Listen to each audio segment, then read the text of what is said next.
Hello everyone, Japheth here. This is just going to be a quick video to help explain jargon, and with the new building command show you how to set up jargon, or also known as character creation, for your MUD. So this is the same one that we used for the previous videos, just set up by the Cedar, which comes with the default implementation of character creation. There's a few things that you probably need to do before you open your MUD.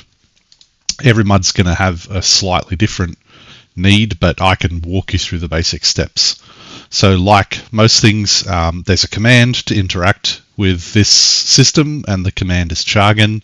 We can see here the list. Now jargon can interact with both what we call the storyboard that just determines how character creation plays out, I suppose, but it can also be used to look at character applications. It's not the primary thing that you use to, say, approve applications that are submitted. That is the applications command and application review. There obviously aren't any ready to go here for me to show you, but those are what, say, guides or regular admins use to approve applications, but you can also use this command to view the list of applications that have been done in the past. And you can filter by particular criteria. For example, recently I was talking about some statistics about who had approved how many applications. I was actually using this particular filter with jargon list, looking at the different admin and guide accounts and looking for approved accounts and then just summing them up. But anyway, that could be useful for you, but probably more useful for this video is the rest of the stuff. So jargon overview is the main command you want to use to get a view of what's going on. So these are all of the so-called screens in character creation. There are a bunch of hard-coded stages. This is being presented in the order in which the stages are evaluated. Each stage has a storyboard and a type as well, a type of storyboard. Some stages only have one type of storyboard available, and others have multiple ones to pick from, and then you can customize the details on the individual storyboards. So before we begin, it's worth noting that there are a couple of screens that you can't edit: submit and menu. Those just have hard-coded effects. There's absolutely nothing to do with them, so don't even worry about them. Just leave them as is, and it shouldn't let you edit them if I've set it up correctly. But say we wanted to have a look at one of these particular stages, like I want to look at the race picker screen. You use jargon show and then the ID or the type. So each of the storyboards is going to show you,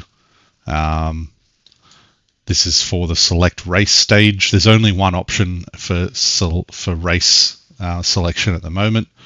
It has a dependency on special applications. So if they go back to, what dependencies mean is that if they go back to an earlier stage, which they can do by accessing the menu and then jumping back to a previous stage, if they go and change their special application status, it resets everything that depends on it. So it'll reset the race.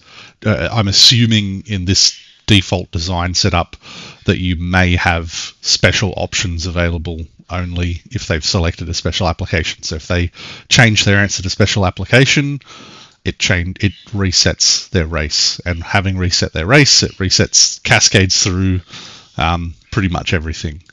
But it allows people to jump back and forth and customize things without, if it does have an impact, it removes it. If it doesn't, it lets them keep the detail they've already selected. Anyway, The previous screen was a special application, so it comes straight from them choosing that to them choosing a race. And the next screen is for them to select an ethnicity. And then this is just, each one of the screens has a short explanation of what the screen does. Anything below that is probably things that you can edit. So this one here has an option skip screen if only one choice. So FutureMUD has that enabled, for example, because in FutureMUD you can only choose human. So you wouldn't have ever even seen this screen in FutureMUD if you made a character, because you don't get to choose a race. So it just chooses human and skips it without displaying it to you. You can toggle that on or off depending on your MUD. Show unselectable races as blanks. That's kind of like how SOI, I don't know if it still does it, but back in the day when you were selecting a race on Shadows of Isildur, it showed all of the ones that you couldn't select as blanks. So it was sort of like here's all of the many options you could select if you had more roleplay points. I don't know. Yeah, nobody seems to be using that these days, and I personally don't use it on FutureMUD, but or wouldn't use it on other things, but some people might want to recreate that experience, so it's an option. And also, most screens have a blurb that tells you, the blurb is what is displayed to the player at the top of the screen. So say we wanted to edit this. What we do is we do jargon edit, and that opens up the storyboard for editing. And then we can do set to show the options that we can set. So I was talking earlier about dependencies. We could add a different dependency if we had something earlier. So in the seeder, it asks you to pick between role first and race first. If you wanted to switch that around after the fact, you could change this around so that role picker no longer depends on culture, move it up the top, and then have race picker depend on role picker. So you would change the that one of the things you would do in that process is changing the dependencies.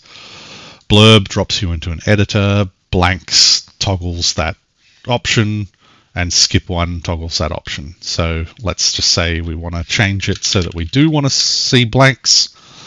There we go. It's now, I was already editing that. So yeah, now it's showing it SOI style. If we wanted to edit the blurb, so it'll drop us into the editor. It shows us the text we're replacing, so you don't have to memorize it. And you can use that text. You can also one of the things you can do in all of these blurbs is you can use the pound key markup for doing colors. So if you're at all familiar with these colors from the RPI engine, they work exactly the same, although there's a slightly extended set actually. Let's just enter that. So you notice that when it actually submitted it, it replaced the pound key 5 with the magenta color, and that's the reset color. There's a full list of those.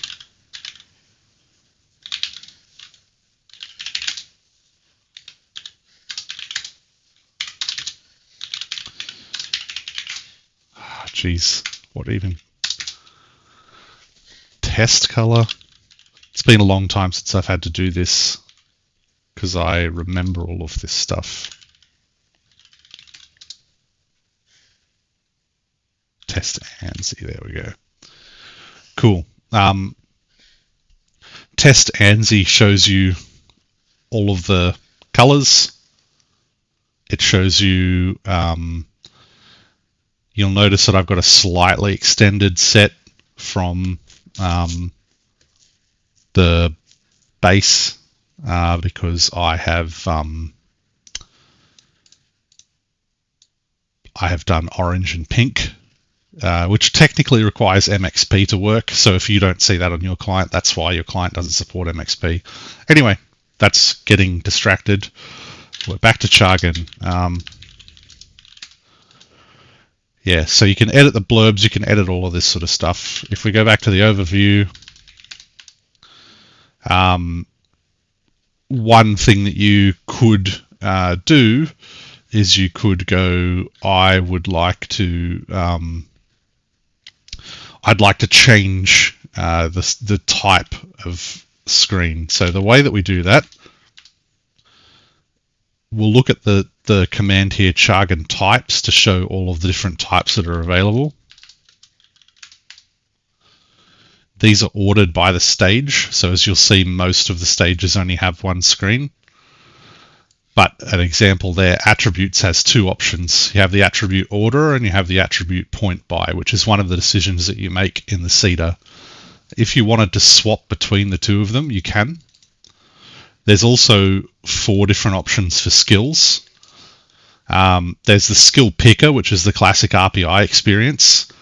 The skill cost picker, which is the FutureMUD experience. Then there's the skill skipper, which is basically, you would use that if you were recreating something like Armageddon, where you didn't actually select your skills in character creation and they were determined by your class, for example. You would probably want to set the skill skipper screen. Then it's just not... the players don't select it, and it's given by some other method like the free skills prog. The skill boost skipper is a variant of the skill skipper that skips the selection of skills but still presents the boost screen from the skill cost picker. So you can spend build points or whatever on getting boosts to your starting skills. So that could be useful for some MUDs.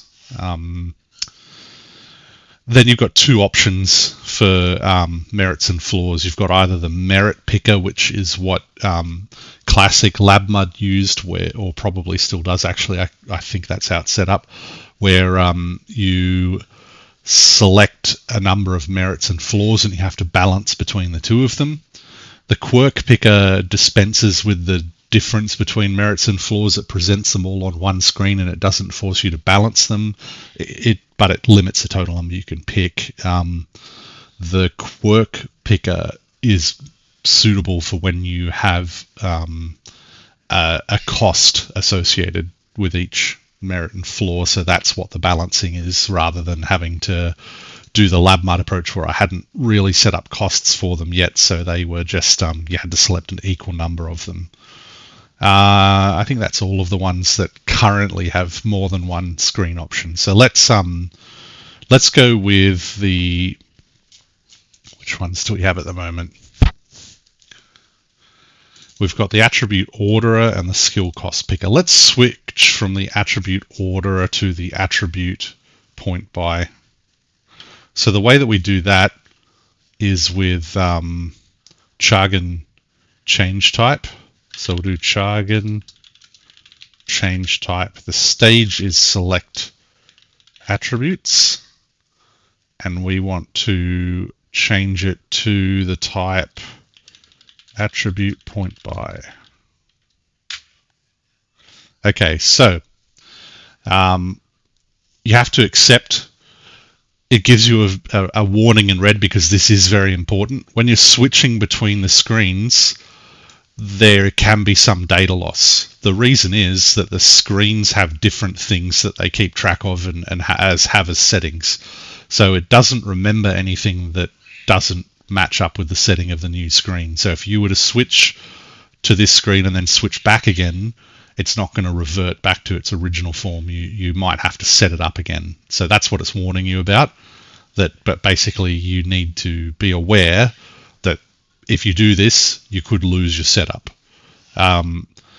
This is another recommendation. I probably recommend that you do this command probably now, as you're watching this video anyway, because you probably don't want people making characters on your MUD until you're ready to go anyway.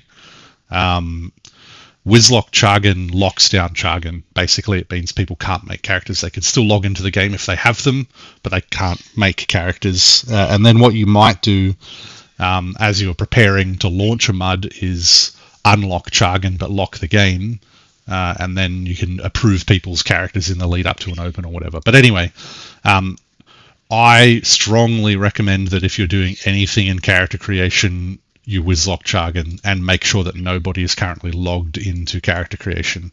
If you're doing a MUD where you have people logged in and that could be a legitimate concern, the users command is what you want to do.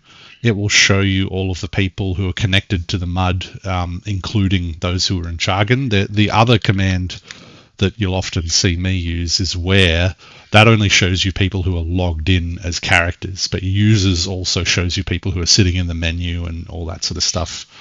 I think it's reasonable to assume that if somebody is not logged into the game and is sitting in the menu, that they are logged into character creation. Anyway, that has timed out, so we'll have to do it again, but let's do it.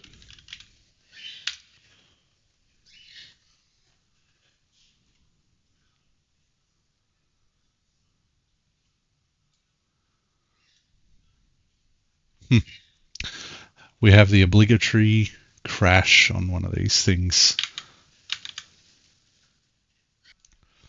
Okay, fix that little mistake. It turned out that we were already using the attribute point by, and it was just displaying wrong.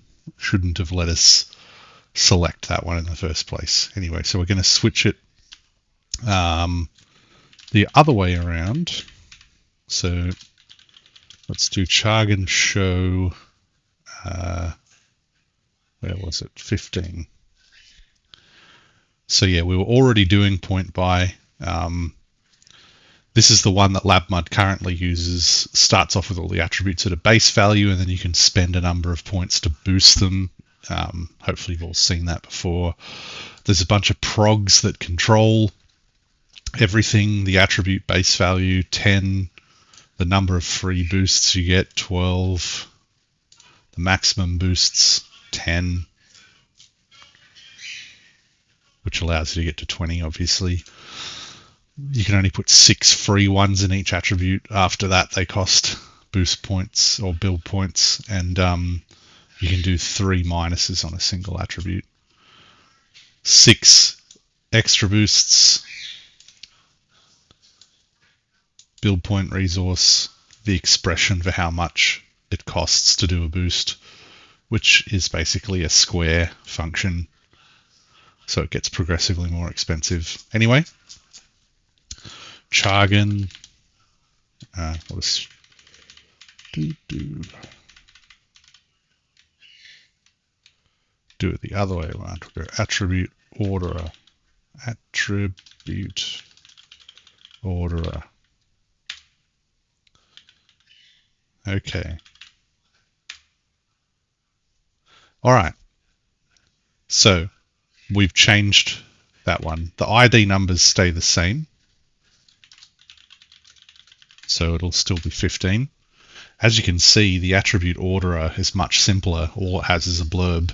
This is true for a lot of the storyboards, actually. That a lot of the functionality that they provide is entirely based on, the code rather than the customization. With the attribute orderer, it does some roles that are based on the properties of a race. So when you're looking at a race list, race show 3. So when you're looking at a race, they have a section in here about attributes. An attribute role, an attribute cap, and a total cap, which is the total number of points that are put between all the attributes. That is what the attribute orderer screen is using. So it doesn't need to know any of that in here. It just uses the stuff from the race. But it kept the same blurb. If we switched back again, hopefully this works.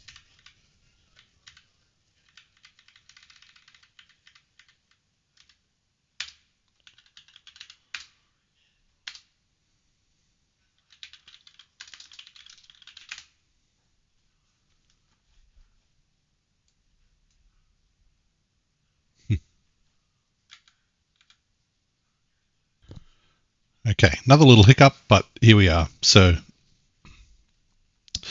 as you can see, we've gone back to the attribute by storyboard. But what you will notice is that we don't have any of the progs. If somebody tries to create a character at the moment with this set up the way it is, the game will crash. I weighed up trying to set up some sensible default progs in here, but it all got a little bit complicated and messy. I think it will create extra progs which might not be what people want. I don't think this is something you'll edit often, so I'll just say this is advanced stuff. Doing anything to do with character creation, I would probably lock it down to being only somebody who knows what they're doing. I'd back up everything before you start. I would lock down character creation before you edit it and make sure it's all working before you unlock it. But we would need to set up all of these.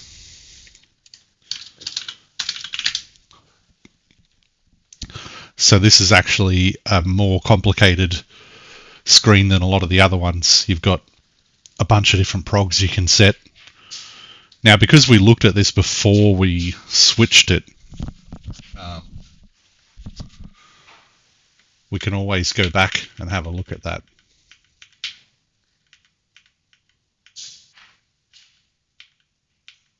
Where were we? Wasn't back that far.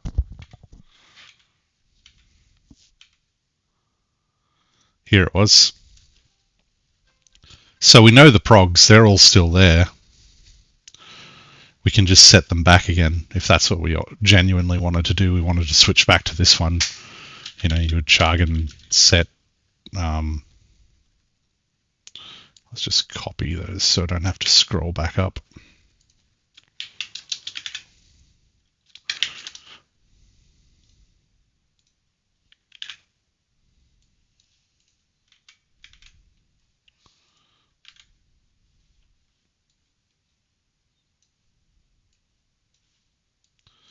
I'm sure Mush Client has some sort of built-in notepad, but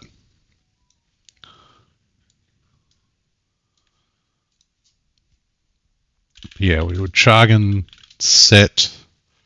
What is it?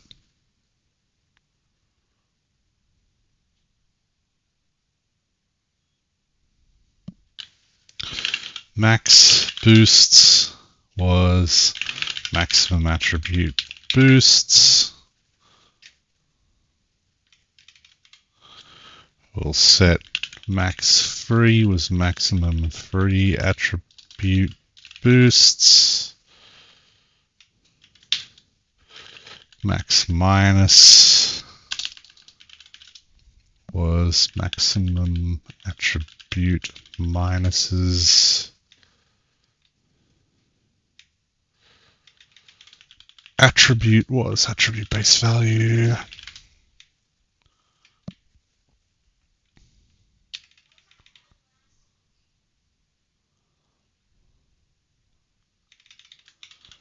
Free boosts was free attribute boosts.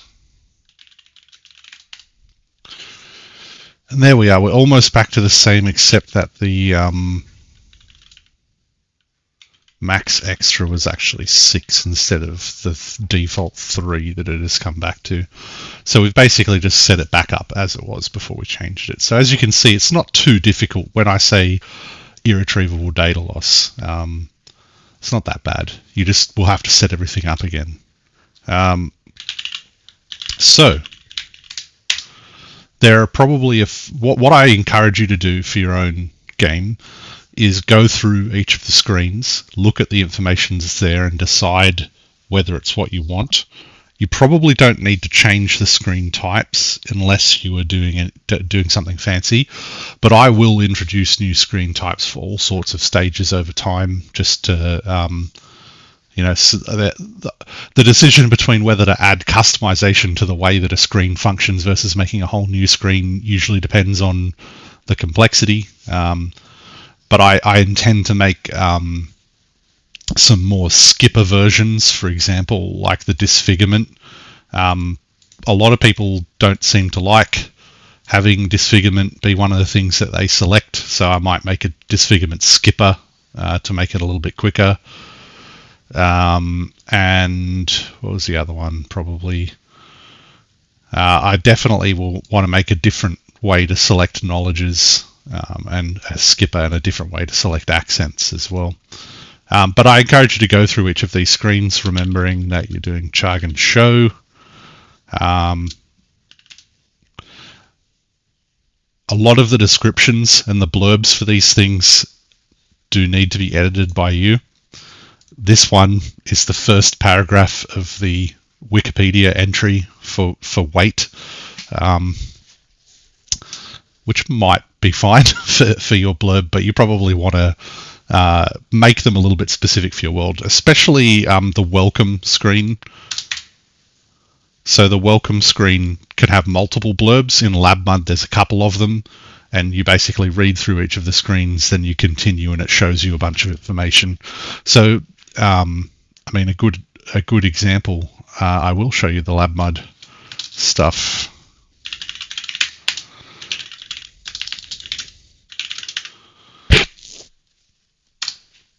So in LabMUD, funnily enough, I probably do need to take this opportunity to review these. That website doesn't exist anymore, and I have that domain name, but I don't have a website up, and I don't really want people to be on the forums at labmud.com. But anyway, these are the first things that they see when they log into the game. I also need to split that up into bloody paragraphs. What was I thinking? But you can edit those.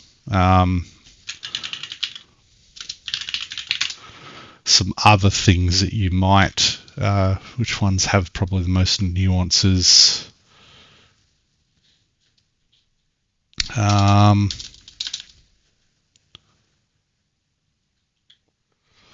Yes, I should show something about the disfigurement picker. Disfigurements, that's 9 in LabMUD. Okay, so a lot of the stuff is just pretty routine, like you can disable or enable whether they can pick tattoos, scars, and severed limbs and prosthetics individually. If you disable those they won't be presented with them. They each have their own blurbs. That's all pretty standard. But the pickable prosthetics, so these are, if they select like a missing limb or something, they will also be presented with a screen where they can select starting prosthetics for those. If you have a prosthetic, like you want to have hook hands or peg legs or cyber arms or something like that, and I recommend that you do put a resource cost or something, but you may or may not. This is where you do it. You do it through this screen. So if we don't want to edit the screen, but we want to just view the help file, by the way, we can do type help.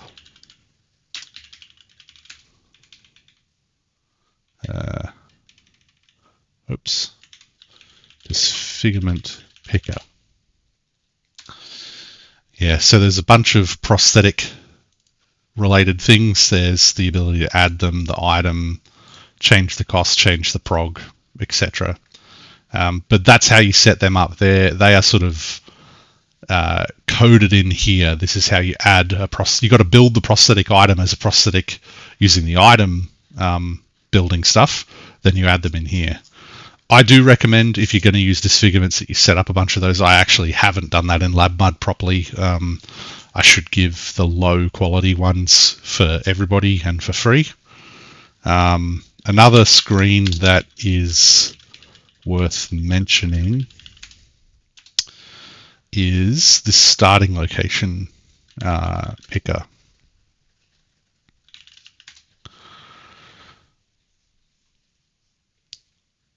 So some games will have multiple starting locations. Another thing that you might want to do with multiple starting locations is if you're giving somebody a choice, or their role might determine which pre-game shop See, FutureMUD doesn't use pre-game shops. It just spawns them directly into the world. This is the one that most people would be familiar with, the dimly lit room full of stasis pods. You can set up multiple starting locations. They can choose them if there are multiple options that they qualify for. If they only have one option, it won't even present them with this screen. They'll just have the option. This location also determines what the prog that happens when they commence is. So that's how you give them their starting gear and money and that sort of stuff. You might want to set these up to point to pre-game shops if that's the way you're going to set up your character creation experience. There's no concept of creating and then having a commence command like there is in the RPI engine. I never did implement it that way. But yeah, so for the classic FutureMUD experience, and we're going to talk about some of this stuff in the progging video that I'll do soon, by the way. So, but yeah, anyway, loads up some money, gives them the money. Yes, those are probably the two ones that you might need to, you have to add the starting locations here. When you're starting to do starting locations and when you're looking at roles, there's also a related role command, although it doesn't have a help file. So maybe I'll have to do a separate video on that one, but these are how you do roles. For example, in FutureMUD, you have the population roles. We have some story roles, starting location roles. You need to make a starting location role to match your starting locations. So that's why I mentioned it here. But they'll select these in the role selection screen. And if we go jargon overview,